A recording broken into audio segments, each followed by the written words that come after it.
السلام علیکم ورحمۃ اللہ وبرکاتہ۔ محترم ناظرین، کیسے ہو؟ خیریت سے ہوں گے؟ اللہ تعالیٰ آپ کو ہمیشہ صحت اور عافیت کی زندگی عطا فرمائیں۔ محترم ناظرین، جیسا کہ آپ جانتے ہیں، ہم ان مسائل کو اور ان چیزوں کو آپ کے سامنے رکھنے کی کوشش کرتے ہیں کہ جن میں ہماری بہت ساری غفلت ہوتی ہیں۔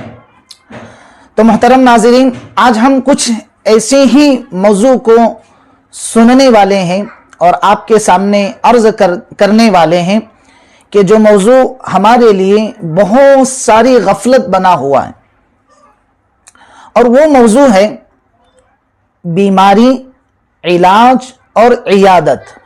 یہ تین چیزیں آج ہم سمجھنے والے ہیں کہ آدمی اگر بیمار ہوتا ہے تو بہت سے لوگ علاج پر بھروسہ کرتے ہیں، لیکن اللہ سے منسلک ہونا اور اللہ سے اس بیماری سے شفا پانے کے لیے دعاؤں کا اہتمام نہیں کرتے۔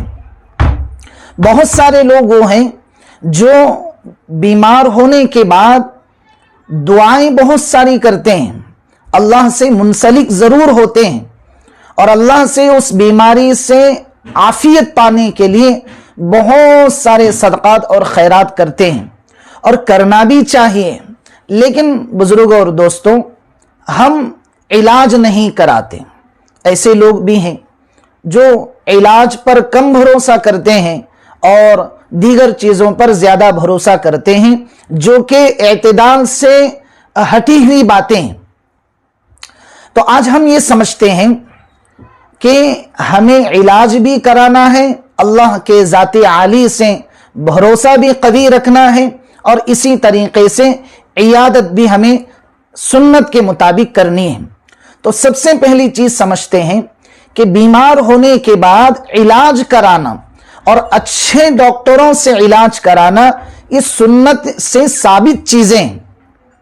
اللہ کے حبیب پاک صلی اللہ علیہ وسلم نے بیمار ہونے کے بعد اچھے ڈاکٹروں سے علاج کا مشورہ امت کو دیا ہے۔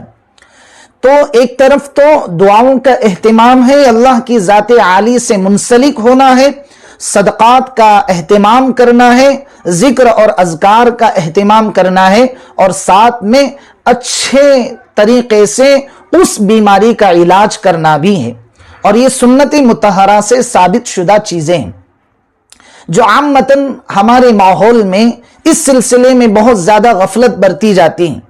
بیمار ہوتے ہیں تو علاج نہیں کراتے، اور اگر علاج کراتے ہیں تو دعاؤں کا اہتمام نہیں کرتے۔ تو دونوں چیزوں کا نام اعتدال ہے۔ بیماری سے علاج بھی کرانا ہے اور اس بیماری سے شفا اللہ سے مانگنا ہے۔ نمبر 2 پر ہے کہ دو ایسی چیزیں ہیں جس کے اندر اللہ رب العزت نے شفا رکھی ہے۔ وہ دو چیزیں کیا ہیں؟ نمبر 1 کلونجی ہے، اور نمبر 2 پر ہے شہد۔ کلونجی اور شہد کا استعمال یہ ایسا بہت بڑا فائدہ دیتا ہے مریض کو کہ مریض کے لیے بہت زیادہ اللہ سے یہ قوی امید ہوتی ہے کہ وہ جلد سے جلد ان چیزوں کے استعمال سے شفا یاب ہو جائے، ان بیماریوں سے شفا ہو جائے۔ آج کل مارکیٹ میں، دکانوں میں یہ کلونجی ہو یا پھر یہ شہد ہو دستیاب ہوتے ہیں، سہولت کے ساتھ، آسانی کے ساتھ مل جاتے ہیں۔ تو اس لیے اللہ تبارک و تعالیٰ نے ان دونوں چیزوں میں شفا رکھی ہے، تو ہمیں اپنی بیماری کے علاج میں ان دونوں چیزوں کو بھی استعمال کرنا چاہیے، جو کہ ثابت بھی سننا ہے۔ نمبر 3 پر سمجھتے ہیں کہ علاج کے دوران بہت ساری چیزیں ڈاکٹرز کے مشوروں سے یہ دی جاتی ہیں کہ آدمی ان چیزوں سے پرہیز کرے جن چیزوں سے بیماری کے بڑھ جانے کا خطرہ ہوتا ہے۔ یعنی اس کو ہم موٹی انداز میں سمجھتے ہیں تو پرہیز کرنا۔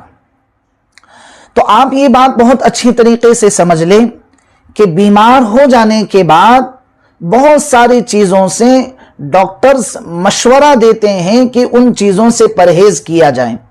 عامتاً لوگ علاج بھی کرواتے ہیں، پرہیز بھی نہیں کرتے، جو کہ بہت زیادہ نقصان دہ چیز ہوتی ہے۔ تو اس لیے پرہیز کرنا چاہیے، ان چیزوں سے پرہیز کرنا چاہیے جن چیزوں سے بیماری کے بڑھ جانے کا خطرہ ہوتا ہے، اور یہ بھی ثابت بھی سننا ہے، سنت سے ثابت چیزیں ہیں۔ تو کتنی چیزیں ہوئیں؟ 3 چیزیں ہوئیں۔ نمبر 1 چیز ہے کہ بیمار ہو جانے کے بعد علاج کرنا، یہ ثابت بھی سننا ہے۔ نمبر 2 پر ہے کلنجی اور شہد کا استعمال، یہ بیماری سے شفا دیتے ہیں۔ اور نمبر 3 پر ہے بیمار ہو جانے کے بعد نقصان دہ چیزوں سے پرہیز کرنا، یہ بھی سنت سے ثابت چیزیں ہیں۔ اب ہم سمجھتے ہیں بہت سی مرتبہ انسان بیمار ہوتا ہے تو اللہ کے نبی صلی اللہ علیہ وسلم نے کچھ دعائیں امت کو ایسی سکھلائی ہیں کہ ان دعاؤں میں اللہ تبارک و تعالیٰ نے دنیا اور آخرت کے بہت زیادہ نفع چھپا کر رکھے ہیں۔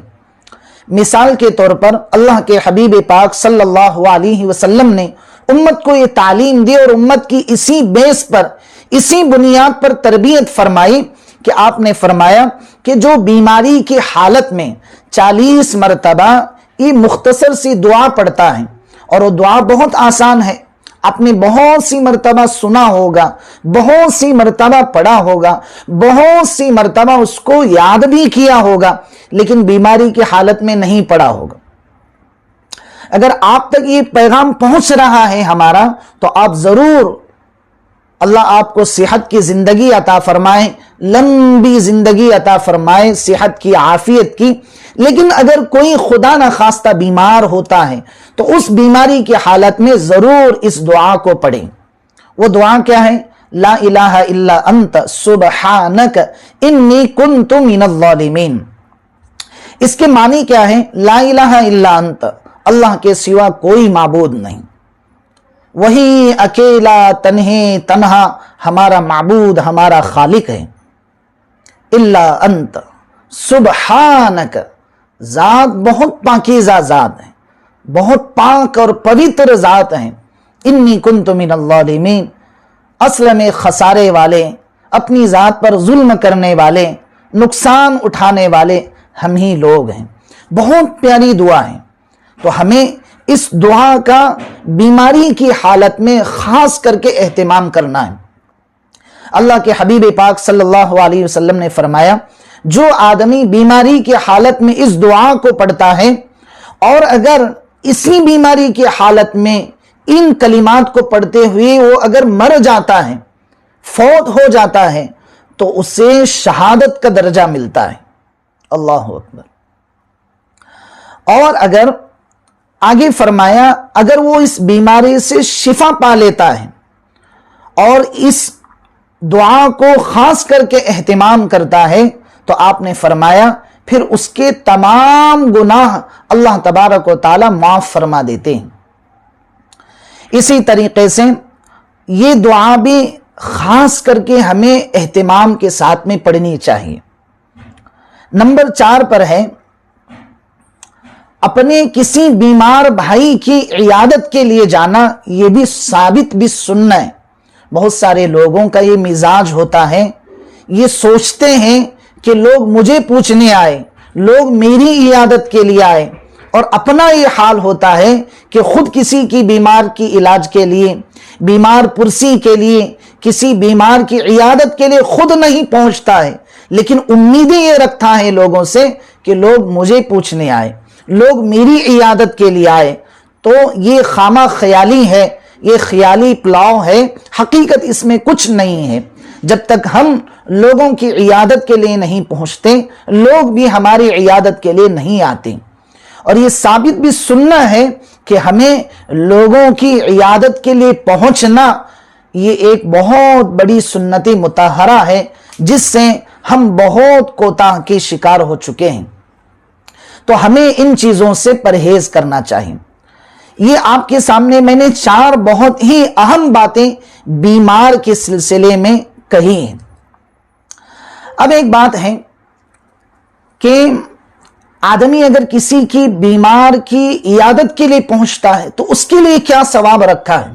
حضرت علی رضی اللہ عنہ ارشاد فرماتے ہیں، اللہ کے حبیب پاک صلی اللہ علیہ وسلم نے فرمایا، جب کوئی مسلمان کسی مسلمان کی عیادت کے لیے جاتا ہے، کیا لفظ ہے؟ جب کوئی مسلمان کسی مسلمان کی عیادت کے لیے جاتا ہے، اس میں مخصوص نہیں ہے کہ رشتہ داروں ہی کی عیادت کے لیے ہو، بلکہ کسے باسط کوئی بھی مسلمان کسی بھی مسلمان کی عیادت کے لیے جاتا ہے، اگر صبح میں جاتا ہے تو شام تک 70,000 فرشتے اس عیادت کرنے والے کے لیے دعائے مغفرت مانگتے ہیں۔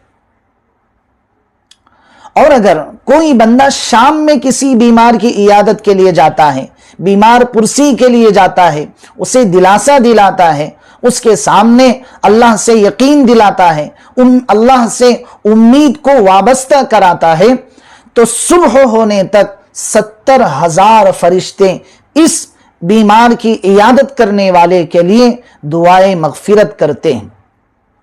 آگے حضرت عمر رضی اللہ عنہ کی ایک حدیث ہے جس میں حضرت عمر رضی اللہ عنہ نے فرمایا کہ جب کوئی آدمی کسی بیمار کی عیادت کر کے آ جاتا ہے تو جو آدمی بیمار ہے اس سے دعاؤں کی اگر درخواست کراتا ہے تو اس کی دعا بھی ایسی ہی قبول ہوتی ہے جیسے فرشتوں کی دعائیں قبول ہوتی ہیں۔ تو یہ ایک بیمار کی عیادت پر اللہ تبارک و تعالی ایسی بڑی بڑی فضیلتیں عطا فرماتے ہیں۔ تو ہمیں یہ کوشش ہونی چاہیے کہ ہم جو ہیں بیماروں کی عیادت کے لیے ضرور جائیں۔ اسی طریقے سے ایک خاص بات کا ہمیں خیال رکھنا ہے کہ جب ہم کسی بیمار کی عیادت کے لیے جائیں تو جلدی جا کر جلدی واپس آ جائیں۔ زیادہ دیر تک وہاں بیٹھے رہنے سے ہو سکتا ہے اس کے گھر میں کام کاج میں دخل ہو جائے، ہو سکتا ہے جس کی عیادت کے لیے ہم پہنچے ہیں وہ بیچارہ تنگ آ جائے اور اندر سے ٹوٹ جائے اور جو ہے ایک ملول سی کیفیت اس پر طاری ہو جائے اور وہ ہمارے جانے کی وجہ سے اندر سے رنجیدہ ہو جائیں۔ اس لیے جب بھی ہم کسی کی عیادت کے لیے جائیں تو فوراً عیادت کر کے لوٹ کر واپس آنا یہ ضروری ہے اور یہی ثابت بھی سننا ہے۔ اور ایک بات کا خاص خیال رکھنا چاہیے، وہ یہ ہے کہ جب بھی ہم کسی بیمار کی عیادت کے لیے جائیں تو اس کے پاس بیٹھ کر ایک خاص دعا اللہ کے نبی صلی اللہ علیہ وسلم نے سکھلائی ہے، اس دعا کا ہمیں اہتمام کرنا چاہیے۔ وہ دعا کیا ہے؟ لا بأس طہور انشاءاللہ۔ اس کے معنی ہوتے ہیں کوئی حرج نہیں ہے انشاءاللہ اللہ تبارک و تعالی اس بیماری کو آپ کے لیے بہانہ بنا کر آپ کے تمام اگلے پچھلے گناہوں کو اللہ تبارک و تعالی ضرور معاف فرمائیں گے۔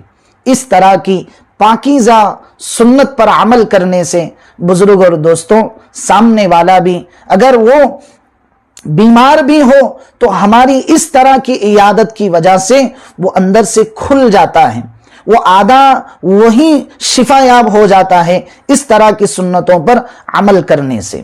تو ہمیں چاہیے کہ ہمیں ان خاص سنتوں پر عمل کر کے ہمیں سنت پر عمل کا ثواب بھی حاصل کرنے کا ثواب ملتا ہے اور اسی طریقے سے اپنے ایک مسلمان بھائی کی عیادت بھی ہو جاتی ہے۔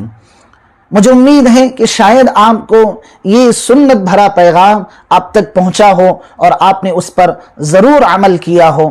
ابھی تک آپ نے اس ویڈیو کو لائک نہیں کیا ہے تو ضرور لائک کریں تاکہ آپ کے ذریعے سے ہمیں ایک تقویت پہنچے، اور اسی طریقے سے اس میسیج کو، اس پیغام کو دوسروں تک پہنچا کر ثواب جاریہ ضرور حاصل کریں، اور کمنٹ باکس میں دعائیہ جملہ لکھنا نہ بھولیں اور چینل کو ضرور سبسکرائب کریں۔